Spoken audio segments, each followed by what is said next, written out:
Hi, my name is Veronica Lugo, and this is my career interview. I am here with Megan, and she'll be answering some of the questions of her career. So, Megan, what is your current job title or position? I am currently a therapy intern here at the Victim Service Center, so working in pursuit of my master's degree of social work. What attracted you to this career? I love helping people. I love working with individuals, and I've always had a special place in my heart for therapy. I enjoy being able to help people work through their issues and being able to kind of be that support for them and that guidance for them to kind of start working through some of their traumas and if they've had any other issues or grief presentings in the past. How long have you been in this role? In this particular role, I've only been working at the Victim Service Center since August, so a little over a half a year. However, I have been pursuing my degree for the past 2 years, and I've had experiences before that in volunteer positions. But I'd say actively in a therapeutic role, probably coming up on 2 years in different positions. Okay. What made you choose this company to work with? This company here, honestly, when I first came to the table, I wasn't sure how I'd feel about working with the population that we have here. It's a very intense population to work with. We are helping victims and survivors of sexual assault, rape, and sometimes domestic violence as well. So it was something that was a little intimidating to me at first, to be perfectly honest. But I really enjoy doing grief work. I enjoy working with trauma, being able to help individuals process through trauma. So I thought it was something that would be a very interesting place to work, and honestly to help these individuals who've gone through something so traumatic and so difficult. And honestly, I found a real place here in my heart that I absolutely love it. It's been wonderful to kind of meet with some of the women and men who have undergone these issues and who've gone through these problems and being able to kind of really help them get through their healing. What are some responsibilities that you have and duties? As a therapy intern here, I am expected to attend case staffings and case meetings where we brief certain cases with the entire staff as a whole, as well as different staff meetings just discussing the agency and especially what kind of events are coming up that we're expected to attend. So April is actually Sexual Assault Awareness Month. So along with that, we have several conferences coming up that are meant to kind of raise awareness in the community, as well as a banquet that is for charity that we present to a lot of our donors to be able to kind of help us run as a nonprofit. So in addition to those, I, of course, see a caseload, usually of around 10 to 15 clients, so I see them on a weekly basis, and I'm giving them weekly counseling, 15-minute sessions each time, and then there's appropriate paperwork that needs to be followed up with that, so we need to do a case note for each session that we've had with the client, and of course we also need to do treatment plans to ensure that they are working towards their goals and making progress. What would you say is the most rewarding about this career? The most rewarding about this career, I'd say it's definitely just seeing these individuals who have come to the end of their healing journey, who have really processed through a lot of their grief and a lot of their trauma and have come to this point after whether it's a period of, weeks, months, and in some cases even years, but where they're able to say that they're at a place in their healing that they feel at peace and they feel ready to kind of move on with their lives.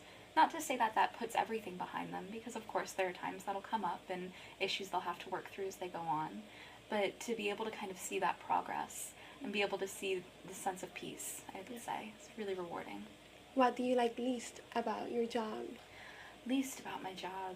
I'd say paperwork. I know that's something silly and it's necessary, of course, especially dealing with some of our confidentiality requirements. We need to make sure that all of our paperwork is in order, but I'd say it's definitely the least fun part of the job.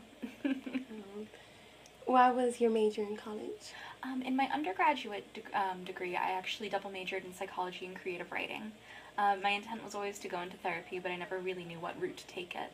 And so at that point I decided to pursue my master's degree, and that's when I ended up going into social work, which I found out was a much more effective route to do what I wanted to do. What's a typical day? I know you already talked about 15 Right. times during the week, but what is a typical day in your profession?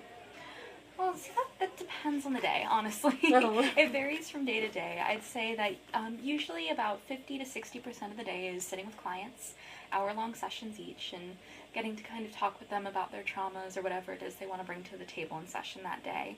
And then I'd say, probably about 15 to 20% meetings, dealing with the advancement of the agency, dealing with case reviews, also undergoing supervision. In my position here, I am supervised by a clinical licensed individual on staff. And I'd say probably at least this with about 20% where it's kind of helping out with paperwork, helping out, on the other side of the office, doing some advocacy help, just with the way our agency is structured. Sometimes it pop over there to see if they need any help with paperwork or whatnot. So I'd say it just kind of depends on the day. But for the most part, I'd say it's taken up with client sessions and then meetings and paperwork from there on out. What would you say is the best path to this career if I decided to go in this field? Well, I would say that as far as the best path goes, and what I'm kind of actually dealing with myself right now is to pursue the master's degree. Just because doing therapy, it's very hard to find a position where you can do therapy with a bachelor's degree. So I would say, if I had to do it all over again, I would say to pursue your bachelor's in social work, at which point then you only have a one-year master's program following, where you can get your master's and then go forth and do therapy and earn hours towards clinical licensure, which is something that I'm about to start my journey on, actually. And then once you have pursued your clinical licensure, which takes about another 2 years, you have to sit for a test and then perform a certain amount of hours meeting with clients in the field. At that point, as a clinical licensed social worker with your MSW, you can open up your own practice. You can counsel independently. You don't necessarily need to have a supervisor over you. So it's a decently long path, but I think it's something that if you are interested in going into therapy, it's definitely a route to pursue. Mm-hmm. What professional association do you belong to, or you would recommend for a person interested in this career to join? I personally am involved with the NASW, which is the National Association of Social Workers.